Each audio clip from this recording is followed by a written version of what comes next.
जय हिंद दोस्तों, स्वागत है आपका सिद्धि क्लासेस में। तो परीक्षाओं का दौर चल रहा है। अपनी उम्मीदों का, मेहनत का दीपक जो है जलाए रखिएगा और जो भटका वाली चीज़ें होती हैं उसे उस दिए की लौ को तो वक्त की बात है, वक्त को ख़राब नहीं करेंगे क्योंकि वक्त की कीमत को जिसने वक्त पे समझ लिया है, वक्त ने उसी को इज्जत दी है। और आप लोगों का सहयोग मिल रहा है, आप लोग देख रहे हैं वीडियो को, शेयर भी कर रहे हैं, सब्सक्राइबर भी बढ़ रहे हैं, इसलिए आपको बहुत बहुत धन्यवाद। और आप भी आगे भी ऐसा करते रहेंगे, साथ देते रहेंगे हमारा, और हम आपके साथ बिल्कुल टाइम टू टाइम चलते रहेंगे। तो दोस्तों, आज मैं आप सभी को दक्षिण भारत के बारे में कुछ बताने वाला हूँ। दक्षिण भारत से पेपर में बहुत सारे क्वेश्चन उठते हैं कि दक्षिण भारत का ये, दक्षिण भारत का वो। ऐसे ही कुछ चीज़ें जो हैं, जो मोस्टली बहुत अधिक पूछी जाती हैं, वो आपको मैं आज बताने वाला हूँ। तो आज हमारा मेन फोकस रहेगा दक्षिण भारत पे।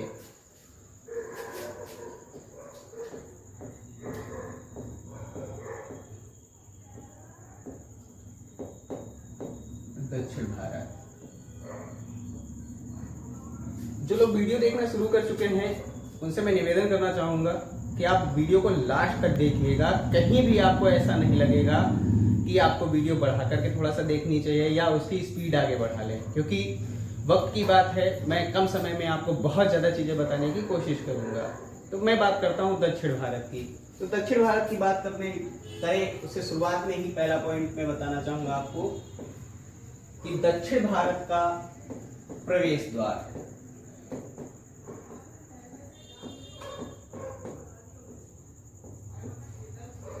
दक्षिण भारत का प्रवेश द्वार की अगर बात करें तो दक्षिण भारत का प्रवेश द्वार कहा जाता है खांडवा मध्य प्रदेश को। किसे कहेंगे? मध्य प्रदेश को कहेंगे। अब अगर हम दक्षिण भारत का प्रवेश द्वार जानते हैं तो यहीं पर हम भारत के प्रवेश द्वार की बात करें, दिमाग में तुरंत आ गया होगा कि भारत का प्रवेश द्वार किसे कहा जाता है। तो गेटवे ऑफ इंडिया किसे कहते हैं? इंग्लिश में ट्रांसलेट करके इसको थोड़ा सा क्वेश्चन बहुत आता है, ट्विस्ट कर देता है थोड़ा सा। तो गेटवे ऑफ इंडिया का है या भारत का प्रवेश द्वार कहेगा तो आपका हो जाएगा क्या आंसर? मुंबई हो जाएगा। तो दक्षिण भारत का प्रवेश द्वार कहेंगे खांडवा मध्य प्रदेश को। भारत का प्रवेश द्वार किसे कहा जाता है? मुंबई को कहा जाता है। मध्य प्रदेश के पास आ गए, थोड़ा सा क्वेश्चन आपसे ध्यान रख लें। कुछ क्वेश्चन आपसे बहुत पूछे जाते हैं। जैसे मध्य प्रदेश जो है, भारत में सबसे अधिक जंगल जो है मध्य प्रदेश में है। भारत में सबसे अधिक, भारत में सर्वाधिक जंगल अगर हैं तो कहाँ पे हैं? मध्य प्रदेश में है। और हम जानते हैं जहाँ जंगल होगा वहां पे जानवर भी रहते हैं, तो इससे थोड़ा रिलेट करेंगे तो आपको याद रखना आसान हो जाएगा। Tiger state. भारत में सबसे अधिक अगर टाइगर रिजर्व है वो मध्य प्रदेश में है, क्योंकि मध्य प्रदेश में जंगल अधिक है, इसलिए टाइगर रिजर्व बनाना भी वहां आसान हो गया।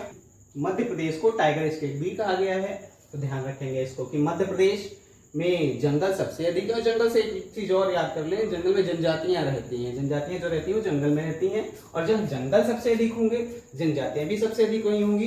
तो एक पॉइंट जैसे जंगल और दूसरा याद रख सकते हैं जनजाति। तो जंगल सबसे अधिक कहाँ है? मध्य प्रदेश में। जनजातियां सबसे अधिक कहाँ पाई जाती है भारत में? वो भी मध्य प्रदेश में। और टाइगर स्टेट किसे कहेंगे? ये मध्य प्रदेश। ये आपके बोनस क्वेश्चन हो गए, याद करने के लिए याद कर सकते हैं इसको। भारत, दक्षिण भारत का प्रवेश द्वार खांडवा मध्य प्रदेश को कहेंगे। वही भारत का प्रवेश द्वार किसे कहा जाएगा? मुंबई को कहा जाएगा। एक क्वेश्चन आपको तैयार हुआ, एक के सारे आपको इतने क्वेश्चन आपस में कनेक्ट कर लेने हैं, वो आपको याद रखने हैं। दूसरे की बात करें, दूसरा क्वेश्चन, दक्षिण भारत की गंगा। बहुत ही क्वेश्चन ये पूछा जाता है कि दक्षिण भारत की गंगा कौन सी नदी को कहा जाता है? तो दक्षिण भारत की गंगा कहा जाता है कावेरी नदी को। किसे कहेंगे? कावेरी नदी को कहा जाता है।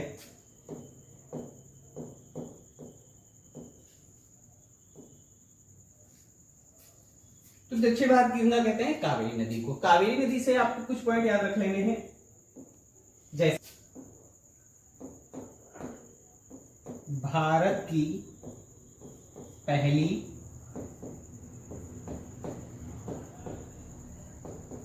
जल विद्युत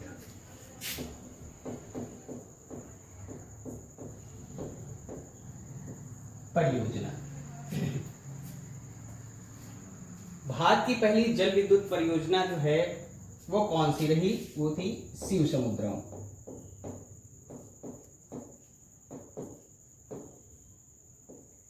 भारत की पहली जल विद्युत परियोजना शिव समुद्रम कौन सी नदी पे? कावेरी नदी पे। दक्षिण भारत की गंगा किसे कहेंगे? कावेरी नदी को कहेंगे। बाकी गंगा के बारे में तो आप जानते हैं, भारत की सबसे बड़ी नदी, लंबी नदी है और भारत की राष्ट्रीय नदी भी गंगा को कहा जाता है। लेकिन दक्षिण भारत की गंगा कहेगा तो आपका आंसर हो जाएगा क्या? कावेरी नदी। तो नदी है तो झरना भी होना स्वाभाविक है नदियों पे, तो झरना एक याद रखेंगे। जलप्रपात बोलेगा जलप्रपात। स्टैनली जलप्रपात जो है वो है कावेरी नदी पे। भारत की बात कर रहे हैं, वैसे एक स्टैनली जलप्रपात जाम्बेजी नदी पर भी है। तो भारत में अगर स्टैनली जलप्रपात की बात करेगा तो आपका आंसर क्या होगा? कावेरी नदी। दक्षिण भारत की पहली जल विद्युत परियोजना कौन सी? शिव समुद्रम। वो भी कौन सी नदी पे? कावेरी नदी पे शुरू की गई थी। एक पॉइंट और याद रख लेंगे, इसी कावेरी से याद रख सकते हैं, भारत की पहली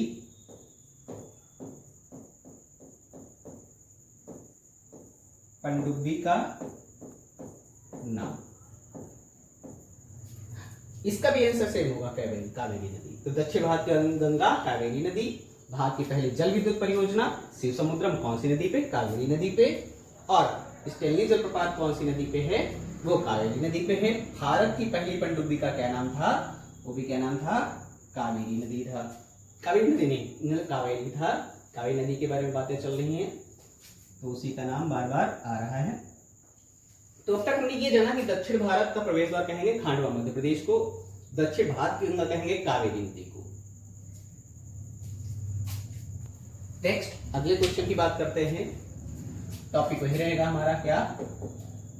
दक्षिण भारत, क्योंकि हम दक्षिण भारत के बारे में बात कर रहे हैं। तीसरा क्वेश्चन, दक्षिण भारत का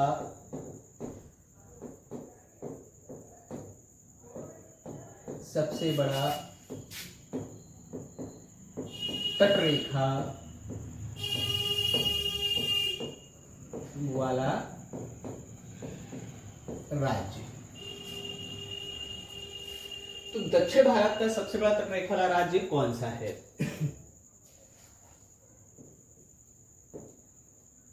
आंसर हो जाएगा क्या? आंध्र प्रदेश। तटरेखा की बात चली है तो थोड़ा सा आपको बता दें, भारत की जो तटरेखा है उसकी लंबाई 6100 किलोमीटर है। भारत के तटरेखा की लंबाई कितनी है? 6100 किलोमीटर। इसमें द्वीपों को ऐड नहीं किया गया, ध्यान रखेंगे। द्वीपों को ऐड कर देंगे तो ये लंबाई 7516 किलोमीटर हो जाती है। तो ये पॉइंट जो लिखे हुए हैं इनको ध्यान रखेंगे आप, ये क्या के लिए हैं? ये भारत की तटरेखा की लंबाई है और ये भारत की तटरेखा की लंबाई किसके सहित है? द्वीपों के सहित में है। भारत में 9 राज्य, कितने राज्य? 9 राज्य जो हैं वो तटरेखा से लगे हुए हैं, मतलब तट के किनारे बसे हुए हैं। कितने राज्य? 9 राज्य। पेपर में बहुत कुछ आता है, ध्यान रखिएगा। इन 9 राज्यों में सबसे बड़ी तटरेखा और सबसे छोटी तटरेखा की क्वेश्चन आपके पेपर में बहुत पूछे जाते हैं। तो सबसे बड़ा तटरेखा वाला राज्य हो जाएगा गुजरात। सबसे छोटी तटरेखा की बात करेंगे तो गोवा हो जाएगा। तो यहां तक अभी तक आपने जाना है कि दक्षिण भारत का सबसे बड़ा तटरेखा वाला राज्य कौन सा है? आंध्र प्रदेश है। और इसी तटरेखा से मैं आपको एक्स्ट्रा क्वेश्चन बता रहा हूं कि भारत की तटरेखा की लंबाई जो है 6100 किलोमीटर है, वहीं द्वीपों सहित इसकी लंबाई 7516 किलोमीटर हो जाती है। भारत के 9 राज्य तटरेखा से लगे हुए हैं, जिनमें सबसे बड़ा तटरेखा वाला राज्य कौन सा है? गुजरात है। वही सबसे छोटा तटरेखा वाला राज्य कौन सा है? गोवा। महाद्वीप की बात करें तो सबसे बड़ा महाद्वीप तटरेखा की बात करेंगे तो एशिया हो जाएगा। वही देश की बात करेंगे तो सबसे अधिक तटरेखा वाला जो देश होगा वो कनाडा हो जाएगा। आंध्र प्रदेश के बारे में बात करें तो आंध्र प्रदेश के बारे में कुछ पॉइंट याद रख लीजिए, बहुत पूछे जाते हैं। जैसे इसका गठन 1953 में हुआ था, भाषाई आधार पर।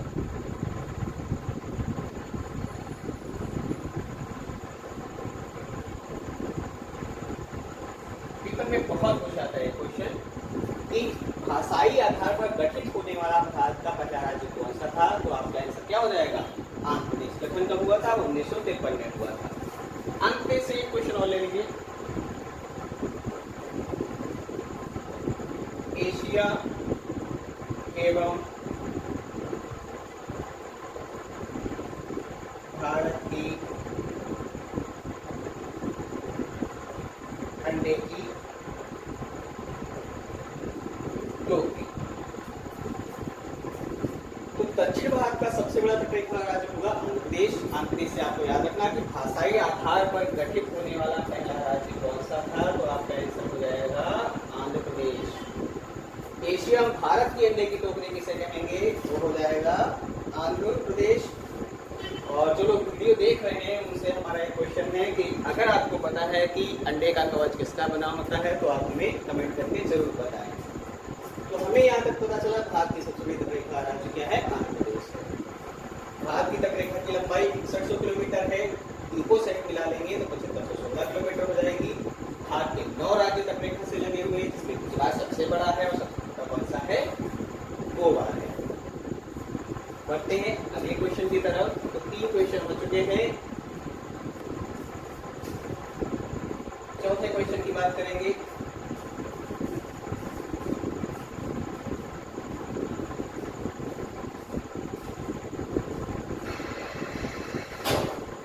दक्षिण भारत का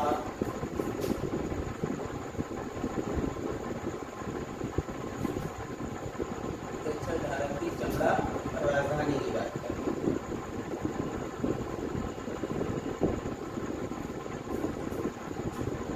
तो दक्षिण भारत की चमड़ा राजधानी की बात करें, ये क्वेश्चन अगर आता है आपके पेपर में तो आपका आंसर हो जाएगा क्या, अंबर।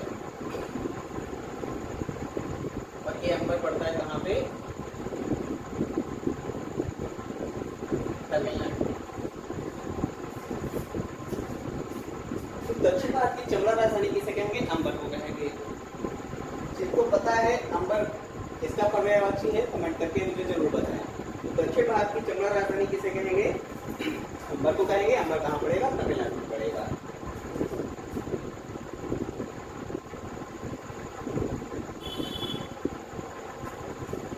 नेक्स्ट अगले क्वेश्चन की बात करें। दक्षिण भारत का मैनचेस्टर।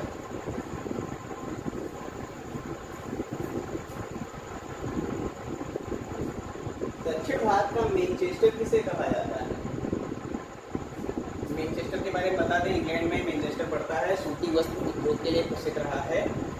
तो दक्षिण भारत के मैनचेस्टर की जब बात आती है तो आपको आंसर मिलेगा कहाँ से, कोयम्बटूर से।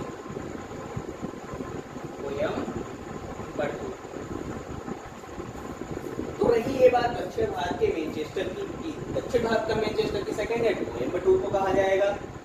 तो जाहिर सी बात है भारत का मैनचेस्टर भी कहा जाता होगा कोई। भारत के मैनचेस्टर की बात अगर करता है तो आपका आंसर हो जाएगा कानपुर।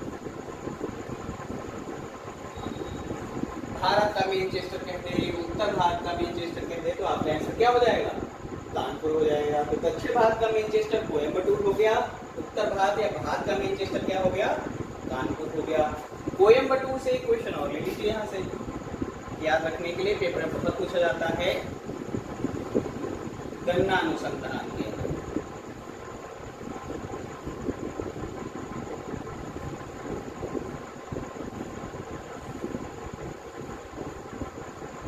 आपसे पेपर में कहेगा कि केंद्रीय गन्ना अनुसंधान कहाँ है, तो आपका आंसर क्या हो जाएगा, कोयम्बटूर हो जाएगा।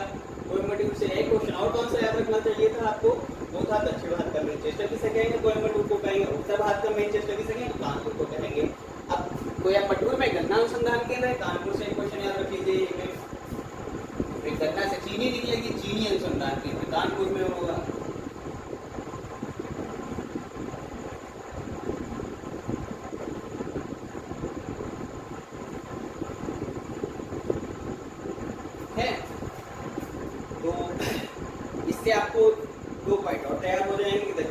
मैनचेस्टर कोयम्बटूर, कोयम्बटूर में भारतीय गन्ना अनुसंधान केंद्र है। और वही भारत का मैनचेस्टर कहेंगे कानपुर को कहेंगे, या उत्तर भारत का मैनचेस्टर कहेंगे कानपुर को कहेंगे। और कानपुर में क्या है, भारतीय चीनी अनुसंधान केंद्र है। 5 क्वेश्चन अभी तक हम लोगों ने सीखे। नेक्स्ट बढ़ते हैं अगले क्वेश्चन पे।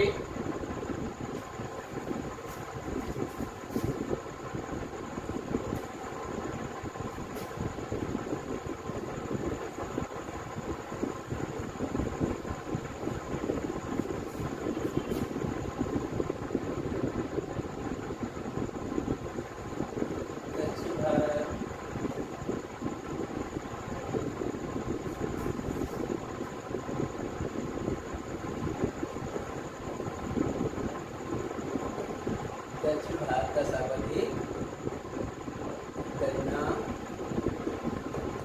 उत्पादक राज्य। तो दक्षिण भारत का सर्वाधिक गन्ना उत्पादक राज्य, ये क्वेश्चन अगर आपके पेपर में आता है तो आपको जाना पड़ेगा आंसर के लिए कहाँ, तमिलनाडु।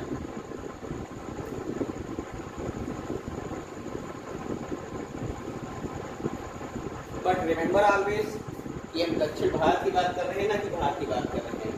तो दक्षिण भारत का सर्वाधिक गन्ना उत्पादक राज्य कौन सा है, तमिलनाडु।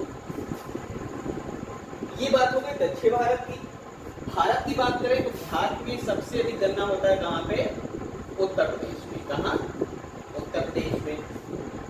तो दक्षिण भारत में सर्वाधिक गन्ना उत्पादक राज्य कौन सा है, तमिलनाडु। इससे एक क्वेश्चन और याद रख सकते हैं कि तमिलनाडु में गन्ना उत्पादन तो अधिक होता है, मगर ये गेहूं का उत्पादन नहीं करता है।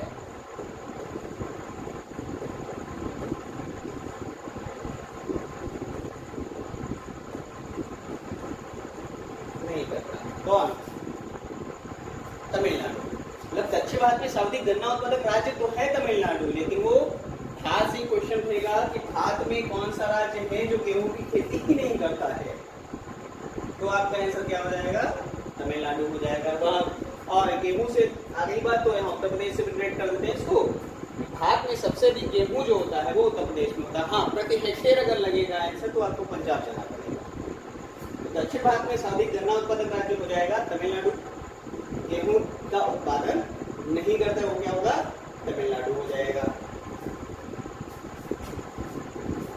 यहीं पे मैं 7वें क्वेश्चन को ऐड कर देता हूँ। 7वां क्वेश्चन, दक्षिण भारत का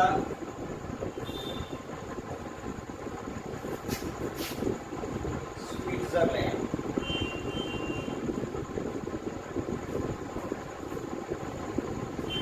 दक्षिण भारत का स्विट्जरलैंड किसे कहा जाता है? जिनेवा का नाम जुड़ जाए तो शायद आसानी से याद आ जाता है। स्विट्जरलैंड, जिनेवा में वही स्वास्थ्य संगठन का मुख्यालय भी है और व्यापार संगठन का मुख्यालय भी है। अक्सर बच्चे समझ लेते हैं जिनेवा से कि बहुत सारे मुख्यालय जो सब जिनेवा के ही है, वहीं पे गलतियाँ उससे हो जाती है। दक्षिण भारत का जो स्विट्जरलैंड कहा जाता है वो कहा जाता है कोडाइनाल। ये नगर है, पर्वतीय नगर है।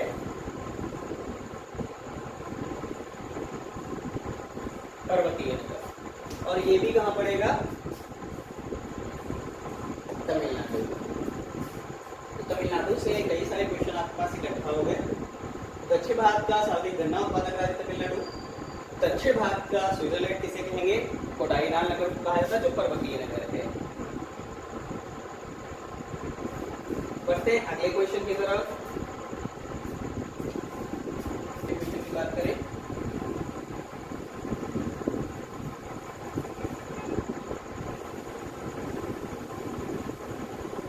दक्षिण भारत का कश्मीर की बात करें।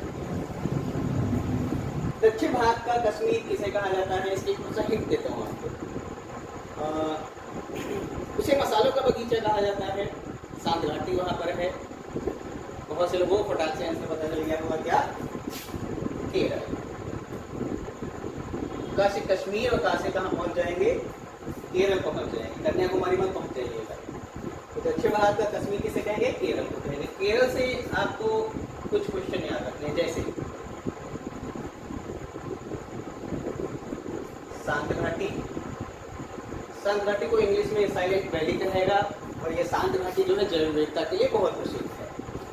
केरल मसालों का बगीचा बोला जाता है, का बगीचा किसे कहेंगे? केरल को ही कहा जाता है।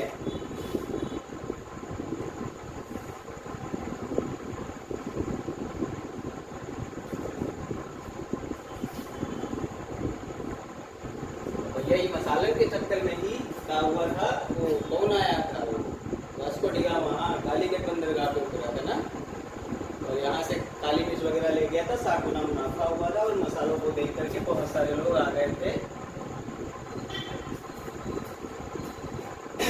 तो केरल जो है दक्षिण भारत का कश्मीर होगा।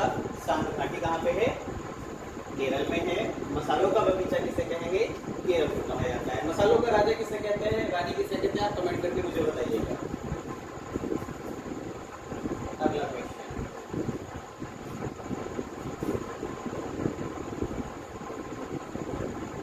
दक्षिण भारत का काशी।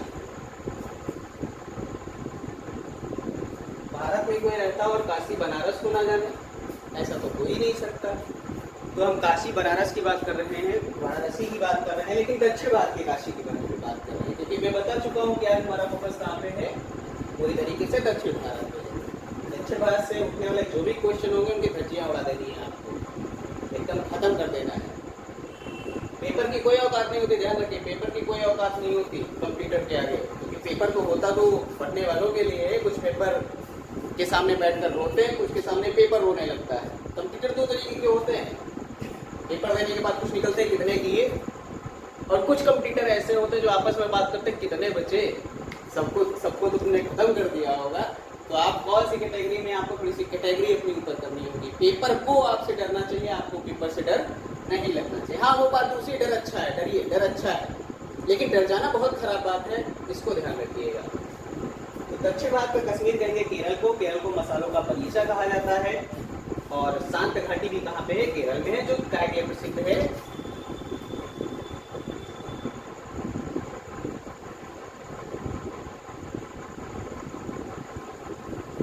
प्रसिद्ध है जैव विविधता के लिए, जैव विविधता। तो दक्षिण भारत की काशी की बात चल रही है, तो दक्षिण भारत का काशी किसे कहेंगे? तो कहा जाता है तिरुचिरापल्ली। किसे कहेंगे? तिरुचिरापल्ली को कहा जाता है दक्षिण भारत का काशी। तिरुचिरापल्ली जाना पहचाना लग रहा है ना। अभी एक पिक्चर आएगी, कौन सी, मैं साला झुकेगा नहीं, कौन सा है वो, उस पर आज, अरे नाम मेरे को याद नहीं आ रहा है, आपको याद होगा, जो भी नाम है। तो तिरुचिरापल्ली जो है, मुझे लगता है श्रीवल्ली जो रहने वाली थी, हो सकता है यही हो, आप पता करिएगा, देखिए यही तो नहीं है, मजाक कर रहे हैं, सच मारने लगेगा। श्रीवल्ली कहाँ की रहने वाली थी। तो दक्षिण भारत का काशी किसे कहेंगे? तिरुचिरापल्ली को कहा जाता है। नेक्स्ट अगले क्वेश्चन पे पढ़ते हैं।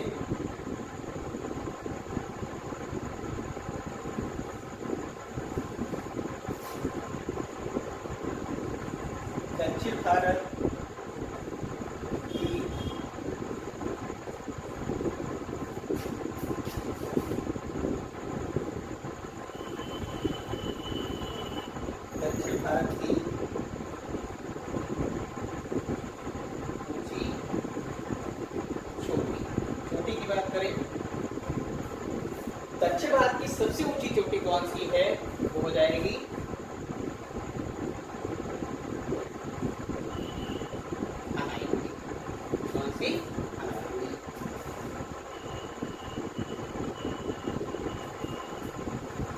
ध्यान रखेंगे, अनाईमुड़ी से क्वेश्चन एक और हो जाएगा, दक्षिण भारत ही नहीं, ये पश्चिमी घाट,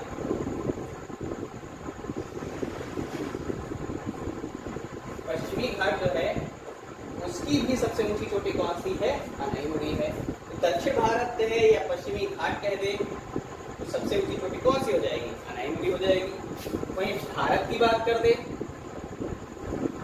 तब आपको जाना होगा हिमालय की सबसे ऊंची चोटी भारत में जो है वो कौन सी है? कंचनजंगा। तो ये कहाँ पे पड़ेगी? सिक्किम में।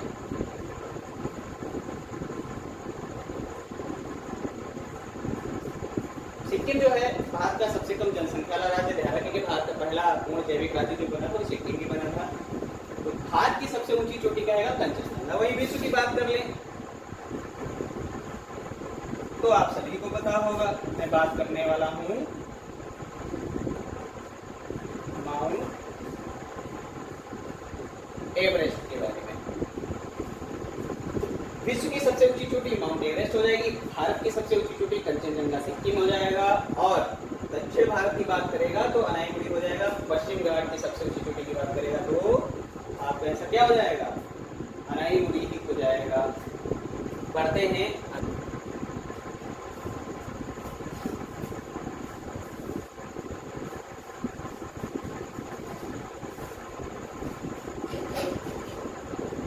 दक्षिण भारत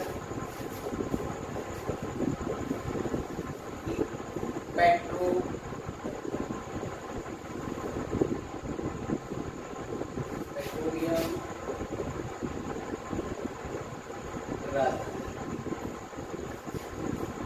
पेट्रोलियम की बात करें तो पेट्रोलियम आप जानते हैं हाइड्रोकार्बन का मिश्रण होता है, और भारत में सबसे पहले तेल खोजा गया था डिगबोई असम में। और वैसे दक्षिण भारत की पेट्रोलियम राजधानी की बात कर रहे हैं तो दक्षिण भारत में हमारा फोकस है। दक्षिण भारत की राजधानी की बात करें पेट्रोलियम राजधानी तो ये हो जाएगी क्या? मैंगलोर। क्या हो जाएगी? मैंगलोर। बैंगलोर नहीं लिखा है, मैंगलोर लिखना, ध्यान रखिएगा इसको। ऐसे ही दक्षिण भारत की झींगा राजधानी की बात करें, झींगा राजधानी, तो दक्षिण भारत की झींगा राजधानी जो हो जाएगी वो नेल्लौर हो जाएगी। क्या हो जाएगी? नेल्लौर। दक्षिण भारत की झींगा राजधानी किसे कहेंगे हम? दक्षिण भारत की झींगा राजधानी क्या हो जाएगा? नेल्लौर हो जाएगा। नेक्स्ट अगले क्वेश्चन की बात करें तो बातें दक्षिण भारत की हो रही है, दक्षिण भारत पे ही हमारा फोकस रहेगा।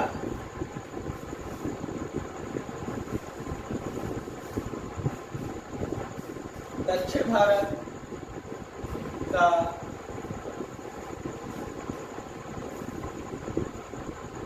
ताजमहल। तो भैया ताजमहल तो आप जानते होंगे आगरा में है। वो आगरा जिसे सिकंदर लोदी ने स्थापित किया था 1504 में, 1500 में अपनी राजधानी, 1506 में उसने अपनी राजधानी बनाई थी। वहीं पर शाहजहां ने ताजमहल बनवाया था मुमताज की याद में। ऐसे दक्षिण भारत के ताजमहल की बात हो रही है। तो दक्षिण भारत के ताजमहल की बात अगर करें तो दक्षिण भारत का ताजमहल है कहाँ? तो दक्षिण भारत का ताजमहल वो भी एक मकबरा ही है। थोड़ा आइडिया लगाएंगे तो ये भी बोलेंगे, राबिया दुर्रानी का नाम आएगा तो आप सही है, सच को बदला नहीं जा सकता।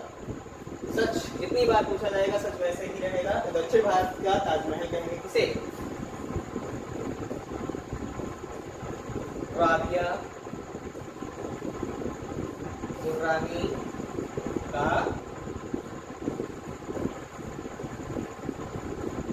मकबरा। फिर राबिया दुर्रानी का मकबरा जो है ये कहाँ पे है? औरंगाबाद में। और औरंगाबाद कहाँ पे है तो आपको पता होना चाहिए, महाराष्ट्र। जनता एलोरा की गुफाएं भी औरंगाबाद महाराष्ट्र में, ध्यान रखेंगे। तो दक्षिण भारत का ताजमहल कहाँ है?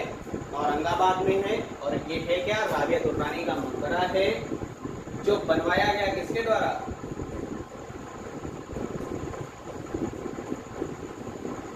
औरंगजेब के द्वारा। औरंगजेब ने राबिया दुर्रानी का मकबरा बनवाया कहाँ? औरंगाबाद महाराष्ट्र में। से दक्षिण भारत का ताजमहल कहा जाता है और ये वही औरंगजेब हैं जिन्होंने अपने पिताजी को कैद कर लिया था। इनका मानना था कि मोहब्बतों के लिए मुजस्समा कौन बनाता है, और आपने ताजमहल बनवा करके बहुत सा पैसा बर्बाद किया है। लेकिन भैया राबिया दुर्रानी के कहने पर औरंगजेब को भी मकबरा बनाना था। हमको लगता है कि हो सकता है राबिया दुर्रानी बहुत तेज दुर्रानी और बोली होंगी कि एक ताजमहल हमको भी बनवा के दो राजा जानी। और औरंगजेब भी क्या करता, होम मिनिस्टर से हार गया होगा और उसको भी ताजमहल बनवा कर देना पड़ा होगा।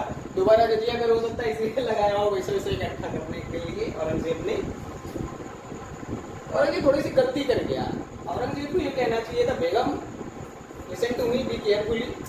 इंग्लिश तो नहीं बोला होगा, फारसी बोला है, अरबी बोला होगा कि अरे बेगम, हमारे पुरखों ने ताजमहल तो बनवाया था, लेकिन जब मुमताज खत्म हो गई थी या अम्मी जान जब खत्म हो गई थी तब ये कांड हुआ था, और आप अभी जिंदा हो, तलवार निकाले क्या?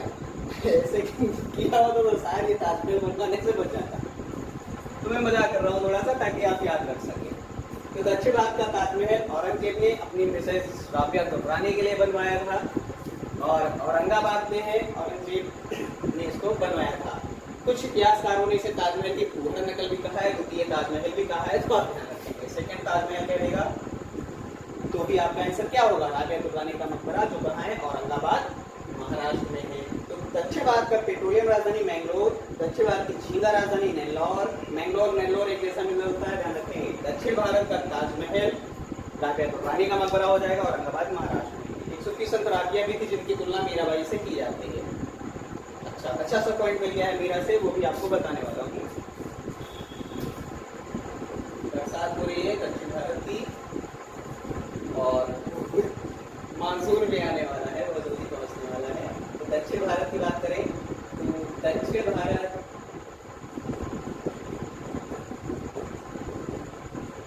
की मीरा की बात करें,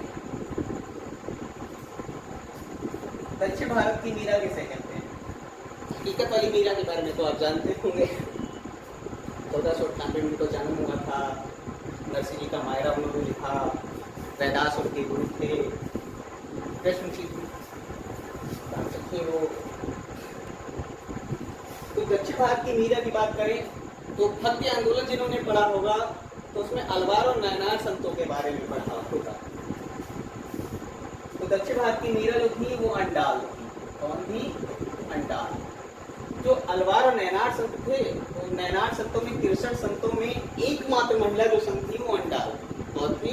एकमात्र महिला संत कौन थी? अंडाल थी। तो दक्षिण भारत की मीरा किसे कहेंगे? अंडाल को कहा जाता है। 63 नयनार संतों में एकमात्र महिला संत कौन सी थी? तो भी आपका आंसर क्या हो जाएगा? अंडाल थी। आपके लिए क्वेश्चन छोड़ता हूँ, आधी भारत की मीरा किसे कहा जाता है? ये आप हमें कमेंट करके बताएंगे। नेक्स्ट अगले क्वेश्चन की बात करें, दक्षिण भारत का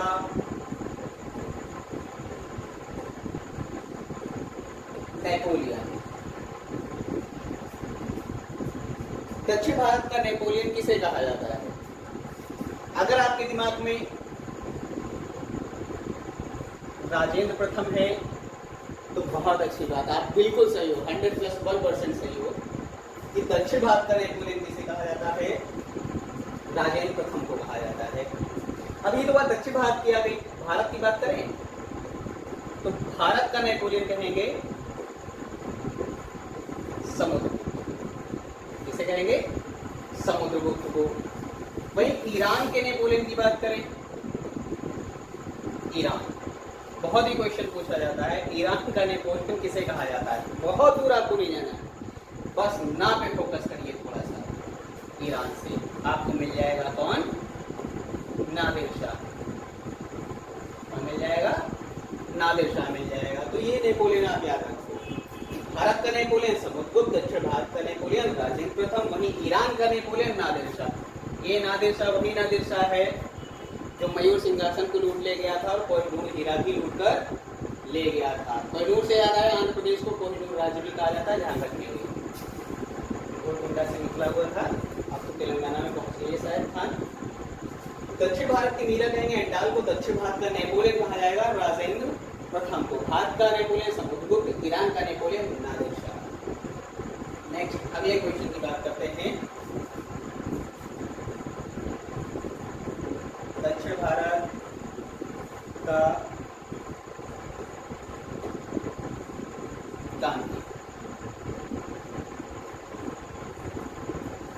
दक्षिण भारत का गांधी किसे कहा जाता है?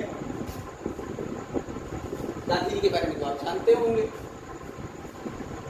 उनके बारे में जो तैयारी कर रहा हो वो ना जानता हो, ऐसे कैसे हो सकता? हर दूसरा तीसरा पेपर गांधी जी के लिए तो क्वेश्चन लेकर के ही आता है। तो दक्षिण भारत का गांधी कहा जाता है किसे? सदाशिव को कहा जाता है। सदाशिव को दक्षिण भारत का गांधी कहा जाता है। गांधी से क्वेश्चन आपके लिए छोड़ता हूँ कि गांधी ने दक्षिण अफ्रीका में कौन से फॉर्म की स्थापना की थी, ये आपको बताना है, आप हमें बताइए कमेंट करके। तो दक्षिण भारत की मीरा अंडाल को कहेंगे। नायार संतों में एकमात्र महिला संत थी, वो कौन थी? अंडाल थी। दक्षिण भारत का नेपोलियन कहेंगे राजेंद्र प्रथम को, भारत का नेपोलियन समुद्रगुप्त को, ईरान का नेपोलियन नादिर शाह को कहा जाएगा। दक्षिण भारत का गांधी कहेंगे सदाशिव को। बढ़ते हैं अगले क्वेश्चन की तरफ।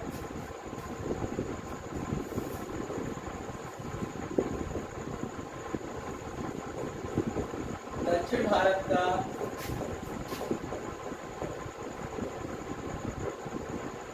वयोवृद्ध पुरुष। दक्षिण भारत का वयोवृद्ध पुरुष किसे कहते हैं? भारत को जानते होंगे।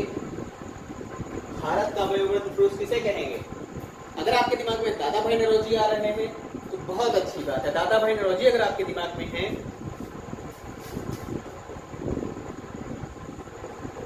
दादा भाई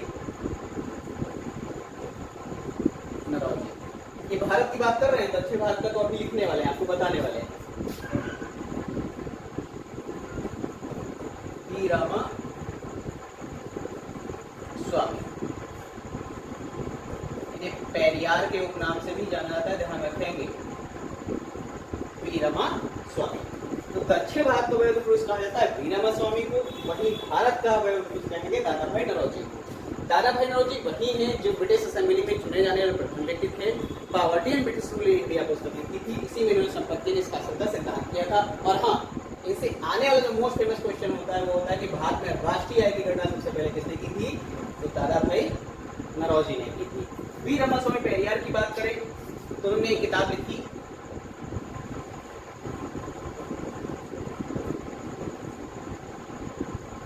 सच्ची रामायण, और इन्होंने एक आंदोलन चलाया था, आत्मसम्मान आंदोलन भी इन्हीं के द्वारा चलाया गया था। आपके लिए क्वेश्चन है कि सच्ची रामायण रामास्वामी पेरियार के द्वारा लिखी गई है, तो रामायण जो लिखी गई है वो कौन सी भाषा में और किसके द्वारा लिखी गई, ये आपके लिए क्वेश्चन छोड़ रहे हैं, आप कमेंट करेंगे। नेक्स्ट अगले क्वेश्चन की बात करें। दक्षिण भारत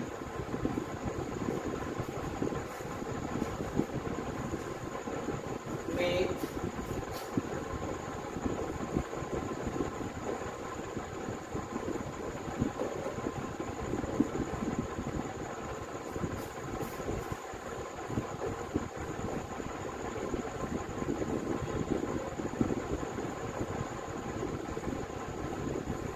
दक्षिण भारत में चिश्ती संप्रदाय की शुरुआत किसने की? मोइनुद्दीन चिश्ती का नाम याद होगा आपको, सलीम चिश्ती का याद होगा, लेकिन मैं बात कर रहा हूँ दक्षिण भारत की बात कर रहा हूँ। तो दक्षिण भारत में चिश्ती संप्रदाय की शुरुआत की गई थी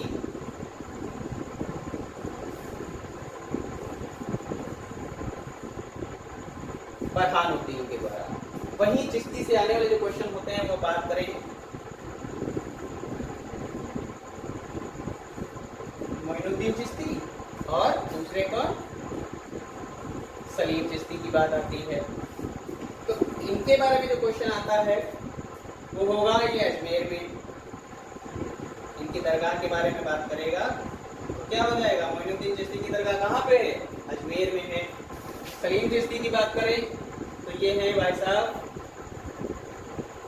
फतेहपुर सीकरी में, वही फतेहपुर सीकरी जिसकी स्थापना अकबर ने की थी। और अकबर का जो पुत्र था जहांगीर, उसके बचपन का नाम भी क्या था? सलीम ही तो था। और सलीम चिश्ती की दरगाह पे कहाँ होगी? फतेहपुर सीकरी में होगी।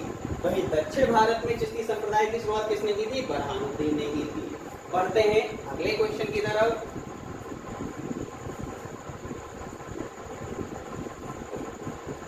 दक्षिण भारत में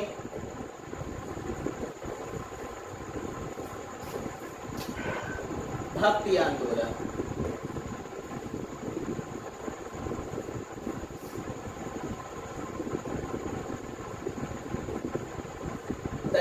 भारत में भक्ति आंदोलन की शुरुआत किसने की? तो आपका आंसर बनेगा, किसने किया था? रामानुजन ने। वहीं भारत की बात करें, उत्तर भारत कह दे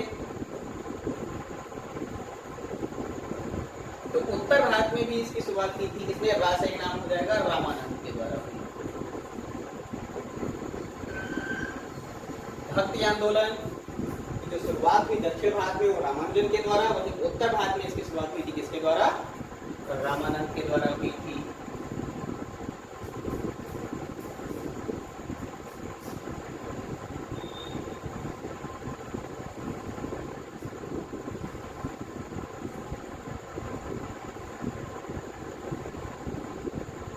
दक्षिण भारत में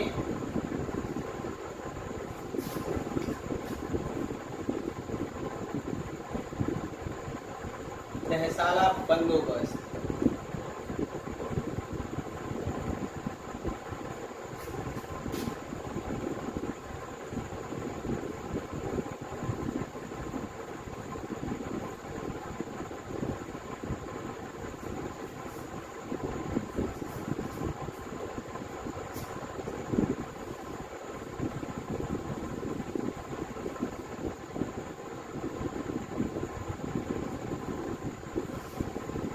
दक्षिण भारत में तहसाला बंदोबस्त की शुरुआत किसने की थी? वैसे तहसाला बंदोबस्त के बारे में जो लोग पढ़ते होंगे उन्हें पता होगा, ऑफलाइन की क्लास वाले बच्चों को पता है कि तहसाला बंदोबस्त की शुरुआत जो हुई थी 1580 में टोडरमल के द्वारा की गई थी अकबर के समय। लेकिन मैं बात कर रहा हूँ दक्षिण भारत की, ये ध्यान रखिए, पूरा फोकस हमारा कहाँ पे है? दक्षिण भारत पे, ध्यान रखेंगे इसको। तो दक्षिण भारत में तहसाला बंदोबस्त की शुरुआत की किसने? मुर्शीद कुली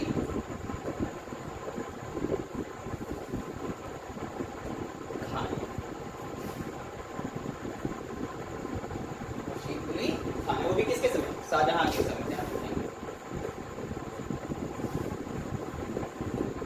ये शाहजहां के समय शुरू हुई थी दक्षिण भारत में।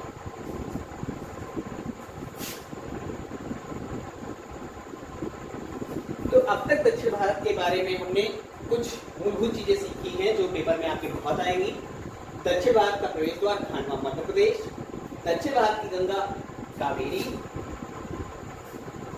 दक्षिण भारत का सबसे बड़ा तटरेखा वाला राज्य आंध्र प्रदेश, कोहिनूर राज्य आंध्र प्रदेश,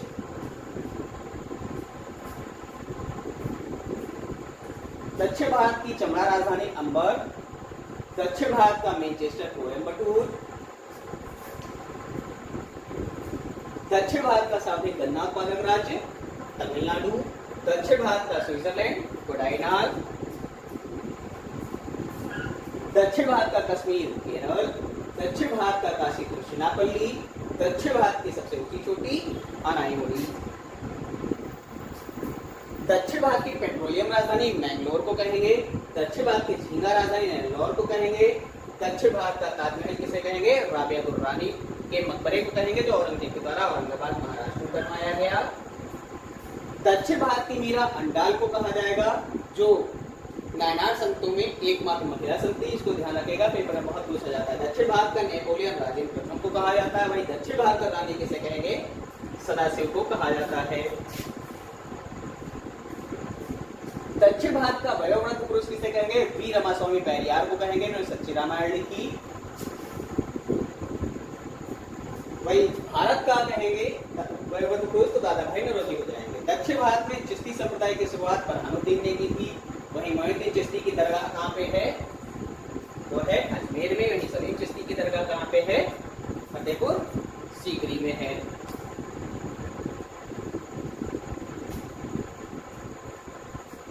दक्षिण भारत में भक्ति आंदोलन की शुरुआत रामानुजन ने की थी, वहीं उत्तर भारत में भक्ति आंदोलन की शुरुआत रामानंद के द्वारा की गई। दक्षिण भारत में तहसाला बंदोबस्त की शुरुआत मुर्शीद कुली खान के द्वारा हुई शाहजहां के समय में। वहीं तहसाला बंदोबस्त की शुरुआत भारत की बात करेगा तो अकबर के समय 1580 में टोडरमल के द्वारा हुई थी। तो दक्षिण भारत के इतने क्वेश्चन जो हैं आपको हमेशा दिमाग में रखने हैं। दक्षिण भारत से अधिकतर चीजें इसी में से पूछी जाती हैं। वीडियो पसंद आए तो इसको लाइक करिए, कमेंट करिए, शेयर करिए। परिवार छोटा है, अभी कोई दिक्कत नहीं है, आप लोग मेहनत करेंगे वीडियो को शेयर करेंगे, सब्सक्राइबर बढ़ रहे हैं तो ये परिवार भी हमारा थोड़ा सा बड़ा हो जाएगा और आपको अच्छी अच्छी चीज़ें ऐसे ही मैं प्रोवाइड कराता रहूँगा कम समय में, वक्त को ध्यान में रखते हुए। तब तक के लिए जय हिंद, विजय हिंद। मिलते हैं अगले नए वीडियो में।